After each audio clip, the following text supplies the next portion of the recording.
자, 등차 수열 세 번째 활용 편입니다. 자, 등차 수열의 활용 같은 경우도 정의를 잘 이용할 수 있으면 언제보다도 누구보다도 좀 더 편하게 문제를 접근할 수 있을 거라고 생각을 해요. 앞에서 선생님이 설명했던 영상 안 보신 분들은 꼭 보시고요. 등차 수열에서 가장 중요한 건 정의라고 얘기했죠. 뭐야, 정의가? 항번호를 하나 더하면서, 그러니까 항번호를 하나 키울 때마다 공차를 한 번씩 더한 수열이라고 얘기를 했는데, 이제 그 활용편에 대해서 설명을 할 거예요. 자, 여기 첫 번째 선생님이 이렇게 써놨어요. 세수가 등차 수열을 이룰 때라고 되어 있죠. 세수가 등차 수열을 이룰 때는 거의 이렇게 풀죠. 뭐냐면 등차 중앙으로 푸는데, 등차 중앙이라는 건 이런 거지. 뭐 예를 들어서 A, B, C가 등차를 이룬다 라고 돼 있으면 어떻게 푼다 그랬죠? 가운데 거 2배 하면 양 옆에 있는 것들의 합과 같다, 이렇게 설명을 했었어요. 첫 번째 시간에 설명을 했었고요. 근데 이제 이게 어떤 식으로 등장을 하냐면, 시험에서 이렇게 나옵니다. 밑에 보이는 것처럼 예를 하나 적어놨는데, 자, 지금처럼 3차 방정식의 근각계수의 관계와 함께 등차 수열이 섞여서 나오기도 해요. 뭐 물론 등비 수열로 등장하기도 하는데, 그건 뭐 등비 수열 때 가서 다시 설명을 할 거고요. 자, 등차 수열의 세수, 그러니까 3차 방정식의 세 근이 등차 수열을 이룬다라고 돼 있을 때, 자, 문제 한번 볼게요. 2x 세제곱 마이너스 6x 제곱 마이너스 2x 플러스 k는 0의 세근이 등차 수열을 이룬다, 이렇게 정리가 되어 있습니다. 자, 이때 k 값은 이렇게 나오는 거지. 자, 그래서 여러분들 잘 알고 계시잖아요. 등차 수열, 아니 3차 방정식의 근각의 관계. 이때 세근이 등차 수열을 이룬다, 이렇게 돼 있을 때 선생님이 이렇게 얘기했죠. 만약에 숫자를 주지 않고 있을 때는 여러분들이 세수를 만드는 게 맞는데, 어떻게 만든다고 했어요? 이렇게 만든다고 그랬지. 알파 마이너스 d, 그 다음에 알파 플러스 d, 이렇게 만드는 게 가장 이득이 좋다고 얘기했어. 뭐 항상 그런 건 아니에요. 이러면 이걸 다 더해서 합을 만들었을 때 얼마로 등장하냐면 3알파로 등장해요. 그치? 여러분들 방정식을 풀 때 풀이의 원리는 아주 간단했어요. 문자의 개수를 줄이거나 아니면 차수를 낮추는 데 있었다고. 그치? 그러니까 알파 마이너스 d, 알파 플러스 d, 이런 식으로 만들어 놨을 때 합이 3알파, 즉 문자의 개수가 한 개로 정리가 되면서 문제 좀 쉬워집니다. 자, 근각계수의 관계 이거죠.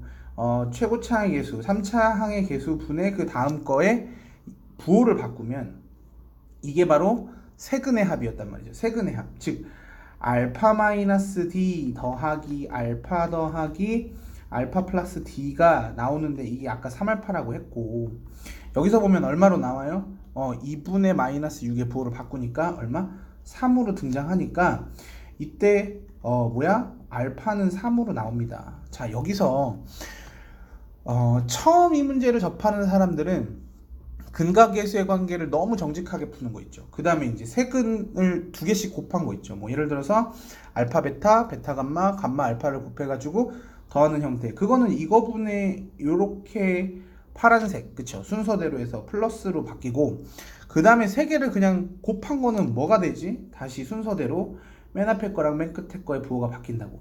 아, 그러니까 이걸 방정식으로 풀면 근각계수의 관계로 k값이 나온다, 이렇게 문제를 접근하는 사람들이 있어요. 이러면은 진짜 바보지, 바보. 왜냐면 여러분들 아까 뭐라고 얘기했어? 알파가 3이라고 등장해버리고 있잖아요. 알파는 뭐야? 근이란 말이에요. 근은 왜 줘요? 근은 방정식에서 근을 왜 주지? 대입하라고 줍니다. 이거 뭐야? 대입을 하면 등식이 성립하게 돼 있어요. 따라서 첫 번째, 우리가 근각계수의 관계 합의 관계에서 알파가 3이라는 걸 찾았으면 두 번째 당연히 저 식에다가 3을 대입하는 거지. 그치? 3을 대입하면 어떻게 돼요? 3의 세제곱하니까 얼마? 27의 2배, 54에다가 마이너스 6, 9, 54가 되고요. 그 다음에 마이너스 6 플러스 k는 0, 이렇게 정리가 되네. 따라서 k는 얼마라고 나와요? 6이라고 나와요. 이렇게 두 개 없어지고, 그치? 마이너스 6 이항시키면 k가 6이라고 등장하게 돼 있어요. 자, 이런 식으로 등차 중앙 이야기, 그 세수가 등차 수열을 이룰 때, 뭐 가끔 뭐 내수가 등차 수열을 이룰 때도 나오긴 하지만, 뭐 그런 건 최근에는 뭐 잘 나오지 않고 있으니까 뭐 기회가 된다면 따로 한번 설명을 해드릴게요. 아무튼 이렇게 세수가 등차 수열을 이룬다고 얘기가 돼 있을 때 근각계수의 관계를 이용해서 알파를 하나 찾아내고, 그 다음에 그걸 대입함으로써 K값을 찾는 요런 형태가 아주 기본 베이직하게 굉장히 많이 등장하니까 꼭 확인해 보시기 바래요. 알겠죠? 그 다음에 이제 두 번째, 요런 거 여러분들이 좋아하는 어려운 뭐 문제서나 이런 데 보면은 가끔 등장해요. 그것도 난이도 상 이렇게 나옵니다. 그치? 근데 이게 왜 어렵냐면 1번부터 10번 한까지 쭉 다 더한 게 20이라고 나와 있고요. 그쵸? S10, 20. 그 다음에 S20이 60이라고 나와 있어. 그 다음에 S30은 이렇게 나와 있죠. 근데 이걸 여러분들이 어렵게 풀면 이렇게 풀어. 그쵸? 한 번만 보여줄게요. SN이 뭐죠? 2분의 이렇게 외우고 있으면 안 된다 그랬지. N 괄호 열고 2A 뭐야? 마이너스 N-1D 이렇게 정리가 된다고 얘기했죠. 맞습니까? 이 책에 나와 있는 공식이야. 여기에다가 뭘 대입해요? 20을 대입하고 그 다음에 뭘 20을 대입하고 10을 대입해서 연립방정식을 풀면 뭐가 나와요? A와 D의 연립방정식이 나와. 그치? 연립방정식이 나오는데 이렇게 풀면 과정도 굉장히 길어지고 복잡해져.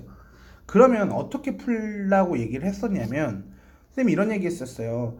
등차 수열을 n에 대해서 함수로 해석하면 이렇게 된다고 그랬죠. pn 제곱 플러스 qn 이런 식으로 정리가 된다고 얘기했어요. 그치?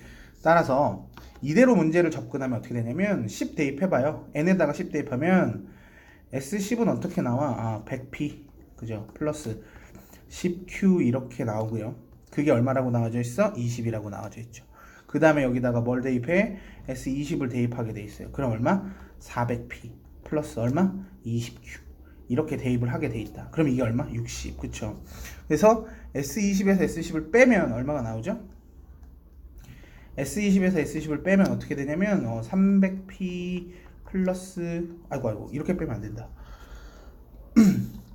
그쵸? 아무튼 뭐 그 2배에서 빼야 되는데 내가 하고 싶은 얘기는 이게 아니라 이렇게 해서 PQ에 대한 방정식을 푸는 것도 나쁘지 않아요. 그쵸?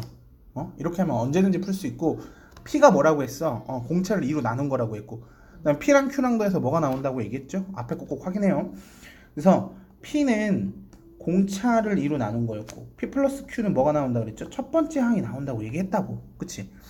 이렇게 해서 문제를 풀 수 있는데 선생님이 여기서 말씀드리고 싶은 내용은 제가 여기서 말씀드리고 싶은 내용은 등차 수열의 정의를 활용하면 너무나도 문제를 쉽게 풀 수 있다 이 얘기야. 잘 봐. S10이라는 걸 정리하면 A에다가 이렇게 쭉 더해서 첫 번째 항부터 10번째 항까지 더해서 얼마? 20이 나온다고 써요. 그치? 그런데 여기서 잘 봐.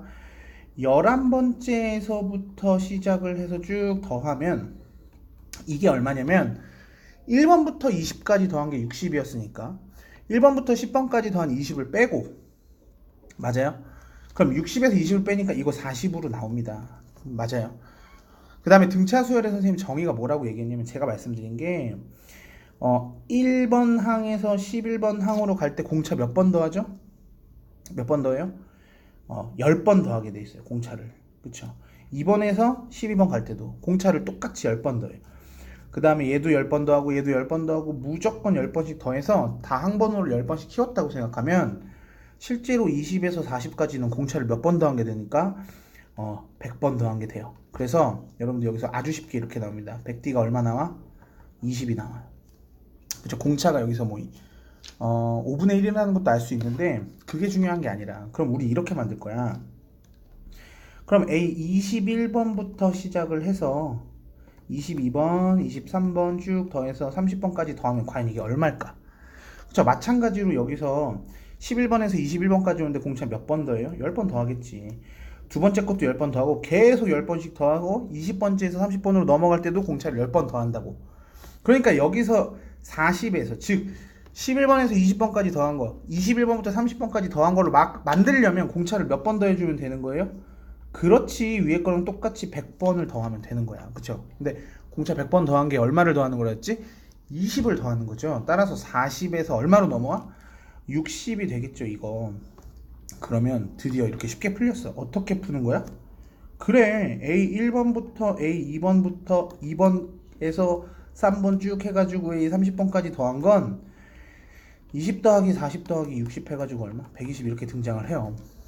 무슨 얘기인지 알겠어요? 자, 등비수열도 마찬가지입니다.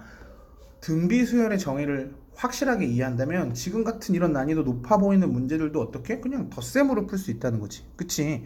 다시 한번 정리하면 1번부터 10번까지 더한 게 20이래. 그럼 자연스럽게 11번부터 20번까지 더한 게 40이고 21번부터 30번까지 더한 게 60이라는 결과가 나와요. 그래서 좌측에서 푼 것처럼 뭐 이런 연립방정식을 풀지 않더라도 나쁘다는 건 아닌데 훨씬 더 편하고 쉽게 정의를 활용해서 문제를 풀 수 있다는 거지. 무슨 얘기인지 알겠어요?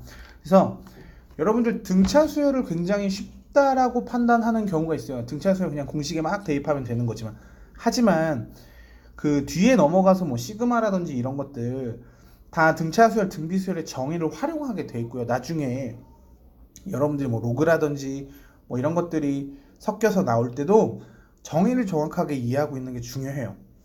지금처럼 뭐 세수가 등차 수열을 이룰 때나 아니면 지금처럼 뭐 10번까지 더한 거 S10, S20이 얼마일 때 S30이 얼마겠느냐. 그럼 뭐 S40도 사실 쉽죠.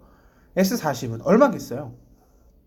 31번부터 40번까지 더한 게 80일 테니까 200이겠지 뭐 S40은. 맞습니까? 그래서 정확하게 등차 수열의 정의를 이용해서 푸는 연습을 했으면 좋겠습니다.